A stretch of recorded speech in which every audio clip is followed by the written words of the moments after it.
Hola, vamos a hablar sobre la seguridad de las vacunas y la vigilancia de los efectos adversos atribuidos a las vacunas. La seguridad se basa en 4 pilares que son consecutivos. Lo primero es lo que hacen los programas de vacunación para la seguridad de sus vacunas. En primer lugar es la compra de vacunas precalificadas por la OMS. Esto asegura que sean vacunas que garantizan su calidad y efectividad, y es todo un proceso de análisis y monitoreo permanente por parte de la Organización Mundial de la Salud. Participan también las autoridades nacionales regulatorias, tanto del país productor como de los países que compran las vacunas, en todas las funciones básicas de seguridad, que incluyen el análisis de ensayos clínicos, la revisión de protocolos, la inspección y evaluación permanente de las prácticas de buena fabricación, estudios de laboratorio y la vigilancia posterior al mercadeo de las vacunas.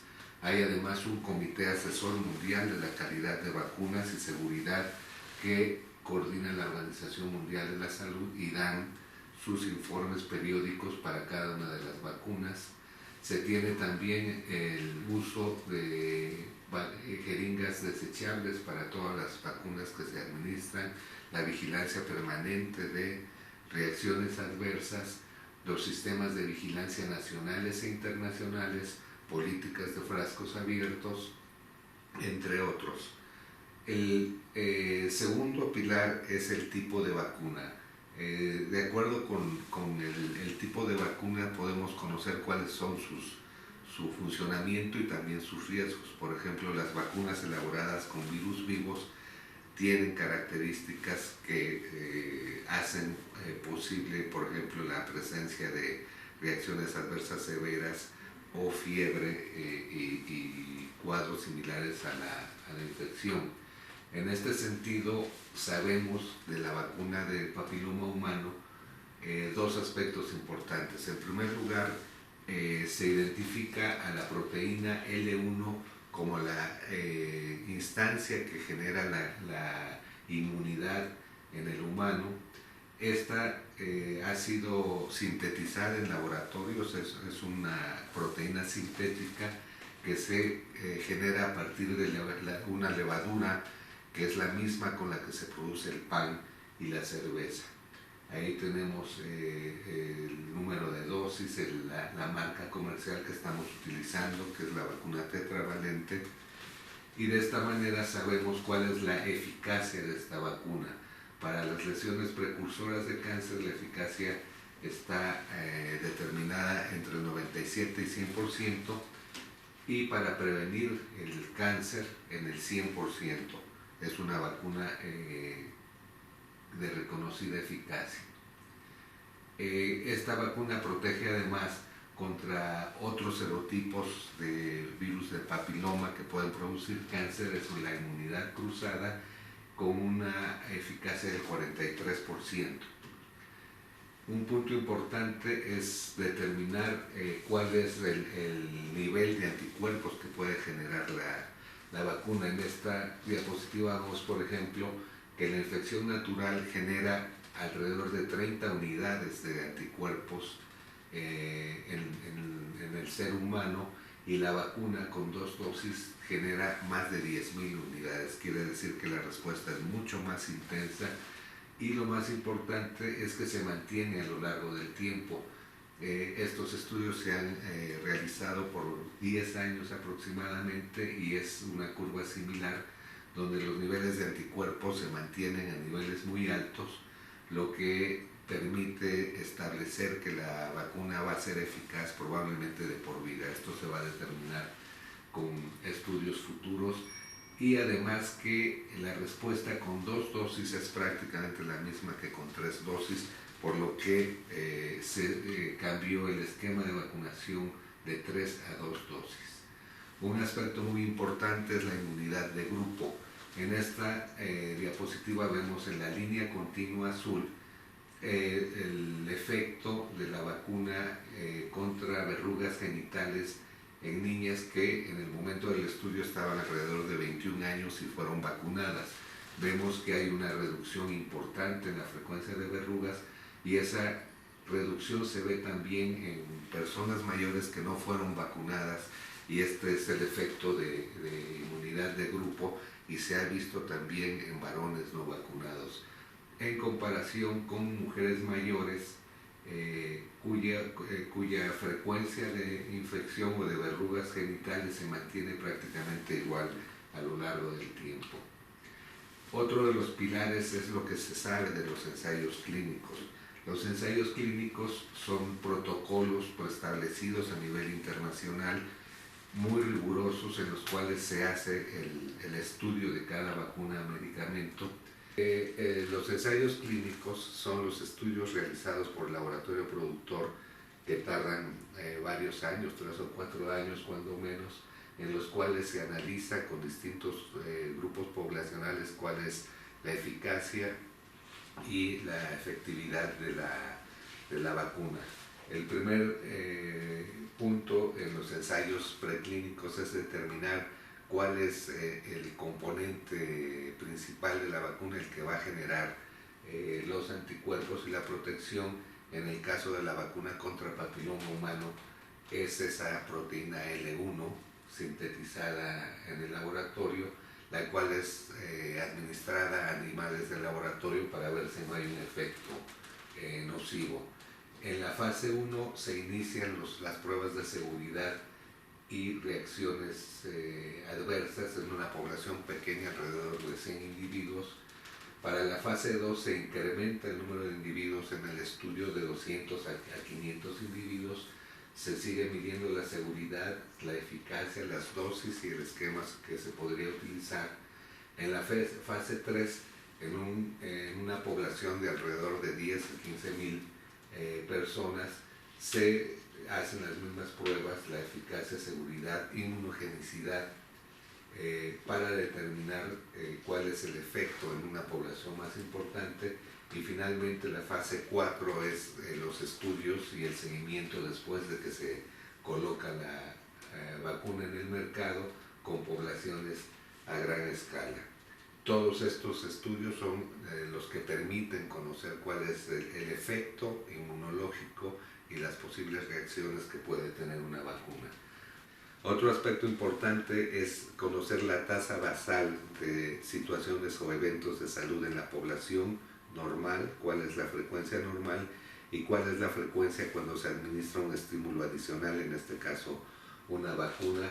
Se hacen como parte de los ensayos clínicos, y uno de los formatos más comunes es la generación de información a través de estudios de casos y controles. En el ejemplo vemos qué sucede en la situación basal o regular en la parte verde de la columna, y vamos, por ejemplo, a suponer que hay 8 casos de diarrea en 10.000 niños en un periodo determinado, y esto se sabe qué es lo que sucede en la población normal, y al aplicar el estímulo, por ejemplo, por la vacuna, se registran 10 casos. La diferencia entre ambas situaciones es lo que se puede atribuir a la vacuna o al elemento que se está introduciendo en la comunidad. De esta manera podemos saber qué es lo que pasa regularmente y qué es lo que pasa con nuestra vacuna. Esta tasa basal, por ejemplo, permite saber que hay alrededor de un caso de Guillain-Barré cada 10.000 niños al año, y que de 2 a 4% de los niños que nacen en cualquier lugar del mundo presentan alguna malformación congénita, o que en promedio los niños menores de 1 año tienen 2 cuadros de diarrea. De esta manera se puede determinar cuál es la diferencia entre la situación normal y la situación específica si se administra una vacuna. Otro punto importante son los principios de causalidad, los cuales son utilizados de manera regular en todos los estudios epidemiológicos y se basan en procedimientos estadísticos ya definidos. De esta manera tenemos, por ejemplo, la consistencia, lo que nos indica que cualquier estudio debe ser replicable y tener los mismos resultados y conclusiones al manejarse en distintas poblaciones, distintos lugares, distintos momentos, siempre que se manejen los mismos conceptos y procedimientos del estudio. Hay también la fortaleza de asociación, el riesgo relativo, riesgo atribuible, que son mediciones estadísticas muy específicas y que debe medir de manera estadística cuál es el impacto de una asociación como causal.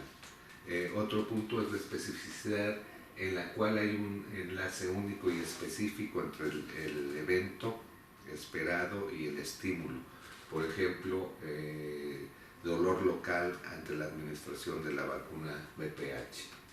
Hay una relación temporal que debe ser definida y estricta. Evidentemente, primero tiene que ser la vacuna y después aparecer la reacción esperada, pero esto tiene también tiempos específicos. Una reacción local a la aplicación de una vacuna se da entre horas y días después.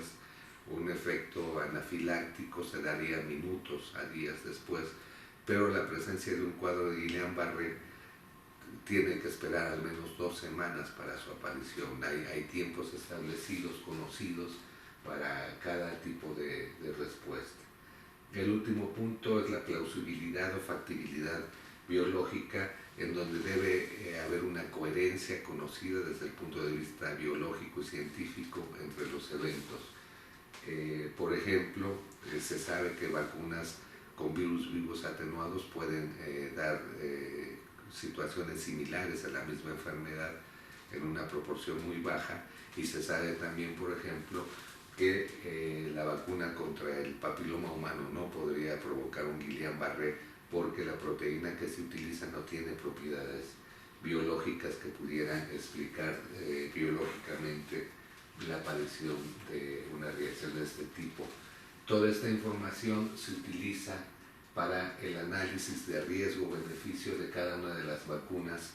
Para todas hay este tipo de información, y por ejemplo sabemos que la vacuna oral contra poliomielitis puede dar un cuadro de poliomielitis paralítica cada 3.4 millones de dosis. En Bolivia nunca se ha registrado un cuadro de este tipo, pero es una frecuencia conocida que se ha hecho a través de estudios poblacionales muy amplios, y se acepta que hay este riesgo. La vacuna contra tuberculosis podría dar BCG-itis, dos cuadros por cada millón de dosis, y así en cada una de las vacunas que utilizamos sabemos cuál es la frecuencia de efectos adversos. Así sabemos, por ejemplo, que la vacuna contra papiloma humano nos puede dar un síncope, 8 cuadros de síncope por cada millón de dosis, y que no puede producir el síndrome de Guillain-Barré, por lo que ya mencionamos anteriormente. Estos son riesgos conocidos para cada una de las vacunas que los programas de salud y los ministerios asumen como necesarios, y que sí deben de ser contrastados contra el riesgo-beneficio en la población de cada una de las vacunas. Así, por ejemplo, la vacuna contra viruela, que deben ser contrastados, repito, y que deben ser contrastados con cada una de las vacunas. De esta manera, por ejemplo, con viruela, si no existiera la vacuna, sabemos que el 95% de los menores de 1 año se enfermarían, y alrededor del 25% de ellos morirían. Con polio, el 1% de los niños menores de 5 años tendrían un cuadro paralítico clínicamente evidente.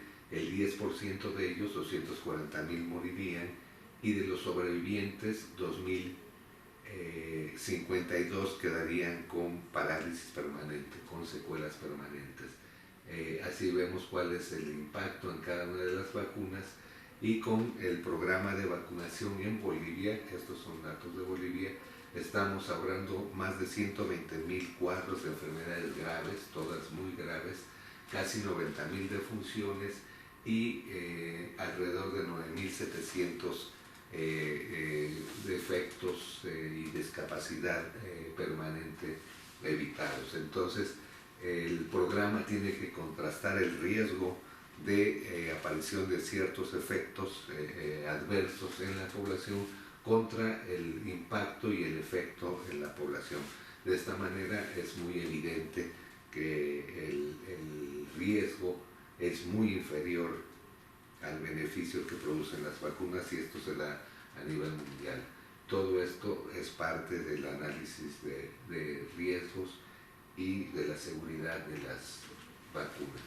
El último punto es lo que se conoce de las vacunas ya que están aplicadas a nivel poblacional a gran escala con millones de dosis, y lo más importante de todo esto es que con estos 4 pilares sabemos el tipo y frecuencia de los efectos adversos para cada una de las vacunas, y este efecto se conoce desde los ensayos clínicos y estudio postmercadeo. No se conoce cuando se introduce una vacuna en un país y son parte de la decisión y análisis de los comités para la introducción de vacunas. Vamos a ver algunos ejemplos. Por ejemplo, Cuba hace un análisis permanente de los efectos de las vacunas que aplica, y la conclusión es que, bueno, realmente hay una proporción de casos de efectos adversos graves en esta situación, en este caso 11 en 45 millones de dosis, pero el beneficio de las vacunas en el país es muy superior, y por lo tanto no hay duda de la necesidad de mantener el programa de vacunación. Asimismo, hay grupos internacionales, universidades y grupos de investigación que apoyan el seguimiento y estudio de seguridad. Este es un ejemplo donde un grupo internacional realiza protocolos de estudio para el seguimiento de meningitis aséptica asociada a la vacuna contra parotiditis. La Organización Mundial de la Salud, a través del sistema de monitoreo y vigilancia internacional, determina situaciones de alarma, por ejemplo, en este caso, narcolepsia con una de las vacunas contra influenza, y hace una publicación y recomendaciones para su utilización. Este es otro ejemplo importante con la primera vacuna contra el rotavirus que se utilizó a nivel mundial. Los CDC encontraron un riesgo, un incremento en el riesgo de invaginación intestinal. Fue notificado, estudiado por el Comité Mundial de Seguridad de Vacunas, y finalmente se corroboró este efecto, y el laboratorio productor retiró la vacuna del mercado. De esta manera, todos los efectos que se reportan son estudiados y analizados no solo por la Organización Mundial de la Salud, sino por todos los sistemas de vigilancia nacionales, y se reportan en páginas como esta de la OMS, donde informan cuál es la situación de cada una de las vacunas que se manejan a nivel mundial. Es así como sabemos cuáles son las reacciones que esperamos con la vacuna contra papiloma humano. Vemos reacciones locales con dolor, inflamación y tumefacción en un porcentaje relativamente alto, pero estos son efectos leves que duran 2 o 3 días y se resuelven de manera espontánea. Hay un porcentaje que tiene fiebre, como veíamos el síncope, 8 casos por millón, y se maneja la anafilaxia como un efecto potencial. Todos los estudios que se han hecho con la vacuna contra papiloma no han logrado establecer una relación causal en los cuadros de anafilaxia, y por lo tanto se maneja como potencial. Y hay otro tipo de problemas con proporciones, porcentajes muy bajos. Entonces esto es lo que se sabe que produce la vacuna contra papiloma humano, y todo lo demás que puedan decir los medios sociales, las redes, no son efectos que se hayan demostrado con la vacuna contra papiloma humano. Un aspecto muy importante es la presencia de grupos con antivacunas que sistemáticamente proporcionan información a través de medios masivos sobre potenciales o supuestos efectos adversos. Este es un grabado del siglo XVII donde decían que la vacuna contra viruela iba a hacer que la población le salieran vacas o cuernos por el uso de la vacuna, y vemos que nunca sucedió, y la vacuna permitió la erradicación de la enfermedad posiblemente más grave en la historia de la humanidad a la actualidad. Algunos de los ejemplos importantes que tenemos con los grupos antivacunas es probablemente donde muchos países redujeron el uso de la vacuna contra tosferina, la DPT, y en las columnas de la derecha vemos el efecto. Una reducción en las coberturas de vacunación, un incremento inmediato en el número de casos. Esto provocó y fue responsable de muchas muertes a nivel mundial en comparación con los países que siguieron utilizando la vacuna de manera regular. Otro ejemplo más reciente es la vacuna contra influenza en la época de la última pandemia, en donde se determinó que las mujeres embarazadas eran uno de los principales grupos de riesgo para tener cuadros graves de enfermedad y muerte, y así lo manifestó el Grupo Asesor de Inmunizaciones de la Organización Mundial de la Salud, recomendando que fuera incluido el grupo de mujeres como prioritario para la vacunación, a pesar de la recomendación de la OMS para el uso de la vacuna en mujeres embarazadas. Un ejemplo en Paraguay, donde se redujo la mortalidad por influenza de 1.300 a 350 en el año posterior a la presencia de la cepa H1N1. Ese año murieron 27 mujeres embarazadas en quienes los ginecólogos les recomendaron que no se vacunaran. Este es una muestra de que incluso el personal de salud muchas veces es parte de los grupos antivacunas o se deja influenciar por información malintencionada. Otro ejemplo muy importante fue el autismo asociado a la vacuna, al componente de sarampión en la vacuna trivalente viral. Hubo una gran cantidad de información sobre esta asociación durante muchos años, y vemos que hay un efecto importante de esta información. En la gráfica superior, el porcentaje de padres que consideraban que la vacuna era un riesgo mayor que la misma enfermedad, y por lo tanto una reducción en las coberturas de vacunación de alrededor del 80% al 60%. Esto, por supuesto, tuvo un impacto en la frecuencia de la enfermedad y muerte por sarampión durante este periodo.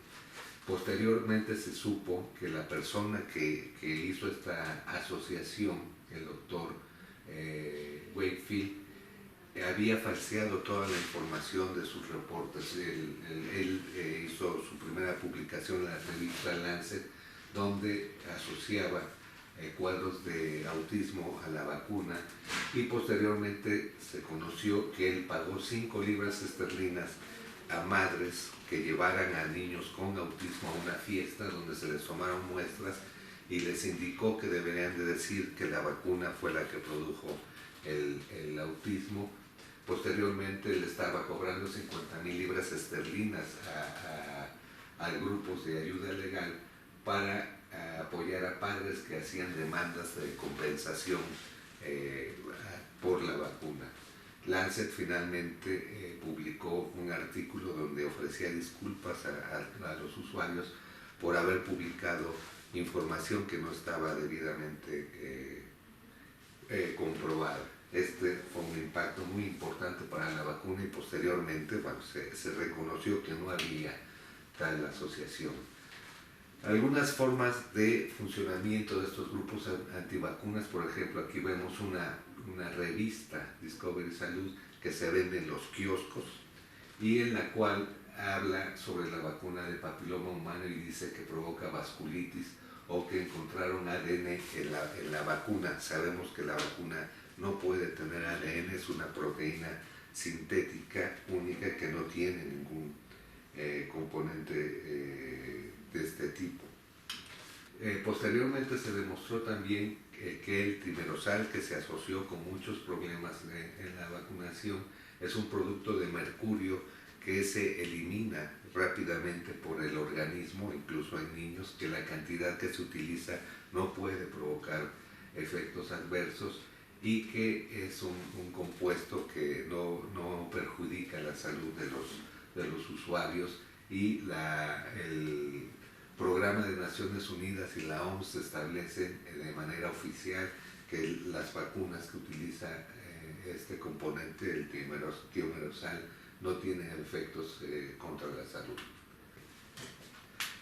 La presencia de estos grupos antivacunas ha alertado e inquietado a los sistemas de salud, de la Organización Mundial de la Salud, y se están realizando estudios serios de la forma de funcionamiento de estos grupos, y una conclusión importante es que ellos siempre aluden a las emociones en la población para espantarlos, para crearles dudas, y que nosotros como sistema de salud también debemos utilizar esa técnica y aludir a las emociones para reducir el impacto de estos grupos antivacunas.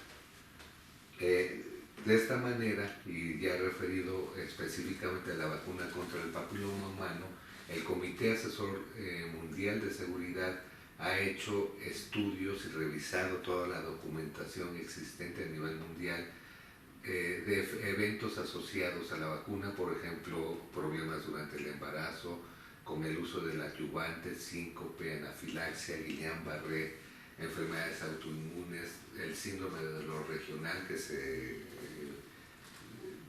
notificó en Japón, y establece que no hay ninguna evidencia científica válida que asocie cualquiera de estos eventos con la vacuna contra el papiloma. Dentro de sus conclusiones, ya desde el 2015 establece que no hay ninguna evidencia que afecte la seguridad de la vacuna, y una conclusión muy importante: las decisiones políticas basadas en evidencia débil y las decisiones de los padres para no vacunar a las niñas llevan a un uso menor de la vacuna, no se utiliza la vacuna, y esto puede ser un daño real a la población. Las niñas no vacunadas quedan expuestas en un porcentaje importante a padecer cáncer en edades posteriores. La conclusión final del comité es que después de más de 200 millones de dosis aplicadas, hay evidencia significativa de que las vacunas son efectivas, eficaces y seguras. Es nuestra conclusión más importante. ¿Y qué esperamos a futuro en Bolivia con el uso de esta vacuna? Evitar más de 1.600 casos anuales de cáncer cérvico-uterino y más de 840 defunciones anuales. Esto quiere decir alrededor de 2 mujeres que podrían morir con cáncer cérvico-uterino pueden ser evitados con el uso de la vacuna.